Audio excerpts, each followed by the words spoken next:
Bonsoir, nous voici à au deuxième jour de notre semaine de prière, la prière du soir.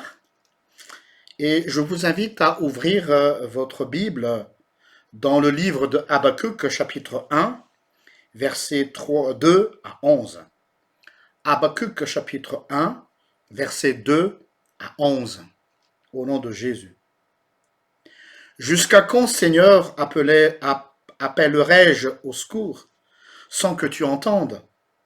Jusqu'à quand crierai-je vers toi violence, sans que tu sauves? Pourquoi me fais-tu voir le mal et regardes-tu l'oppression? Ravage et violence sont devant moi. Il y a des querelles et la dispute s'élève. C'est pourquoi la loi est paralysée et l'équité ne s'impose jamais. Parce que le méchant assaille le juste, c'est pour cela que l'équité est pervertie avant de pouvoir s'imposer. Voyez, regardez, parmi les nations, soyez dans la stupéfaction et la stupeur, car une œuvre est en train de s'accomplir que vous ne croiriez pas si on la racontait. Je suscite les Chaldéens, ce peuple impitoyable et impétueux, qui traverse de vastes pays pour prendre possession de demeures qui ne lui appartiennent pas. Il est terrible et redoutable, et il impose lui-même son droit et sa suprématie. Ses chevaux sont plus rapides que les léopards, plus mordants que les loups du soir. Ses chars se déploient, ses chars viennent de loin, ils volent comme l'aigle qui fond sur sa proie. Tout entier il arrive pour la violence, le visage tendu vers l'avant, il amasse des captifs comme du sable. Lui, il se moque des rois, il rit des princes, il se rit de toute forteresse, il amoncelle de la terre et il la prend. Alors un souffle passe et s'en va, il se met en tort, lui dont la force est pour son Dieu. Amen. D'où le titre de notre méditation sous forme de prière, Seigneur, fais taire ce silence morbide. Seigneur, fais taire ce silence morbide. Comme quand on va dans les cimetières, on entend là un silence morbide.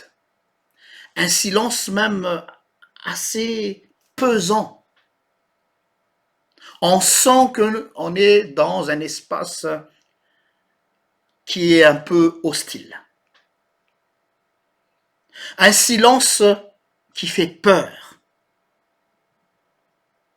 Mais il y a aussi un autre silence qui nous pèse, c'est le silence de Dieu.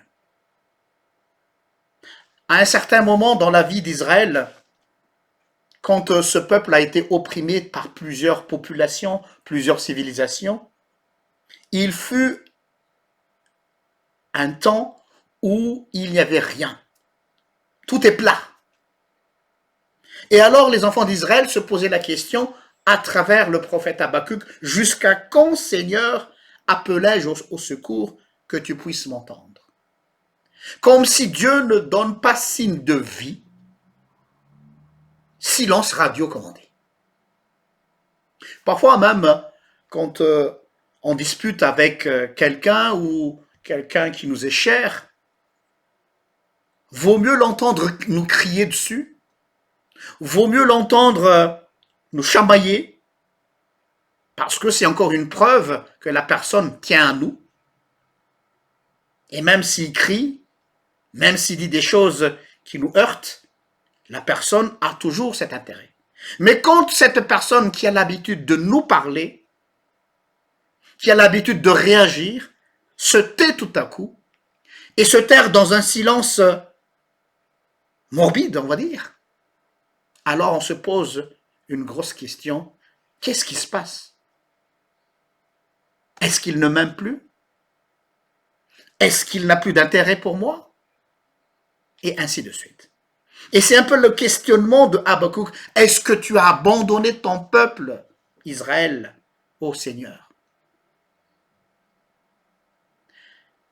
Vous savez, la chose qui nous inquiète tellement dans la vie chrétienne, c'est dans la vie chrétienne, on traverse un moment où on appelle cela une crise spirituelle, un moment de sécheresse spirituelle. Quand on traverse ce moment-là, on a l'impression que nos prières ne servent plus à rien, comme si on prononce des prières, mais juste pour la forme, mais à l'intérieur de nous-mêmes, c'est sec, on ressent rien, le goût n'est plus là, mais comme si c'était un devoir qu'il faut le faire. On essaie de replonger dans la Bible, lire la parole de Dieu pour retrouver la saveur, mais l'intérêt n'est plus là. Et alors, cette inquiétude, quand elle est là, fait peur. On arrive même à dire, est-ce que l'Esprit de Dieu m'a quitté? Et ce questionnement est légitime. Mais je peux vous dire que s'il y a ce silence, je me rappelle les paroles de sagesse de l'Ecclésiaste, il y a un temps pour tout. Un temps pour pleurer, un temps pour être joyeux, un temps pour parler, un temps pour se taire. Je ne dis pas que Dieu se tait, mais dans ce soi-disant silence de Dieu, tel que nous le comprenions, c'est peut-être à nous de nous taire parce que nous ne savons plus l'écouter. Tellement nous ne faisons que parler, parler, parler. Et quand je dis parler ici, pas forcément par des mots, mais nous n'avons plus le temps d'écouter Dieu. Nous dévalons tout. Nous avons des sujets de prière, nous avons des requêtes, nous avons des blâmes même contre Dieu. J'ai bien aimé, une fois, j'ai vu sur Facebook une blague qui disait, voilà, Seigneur, j'ai quelque chose à te dire. Voilà la personne qui se tient devant Dieu et dit, j'ai là quelque chose à te dire.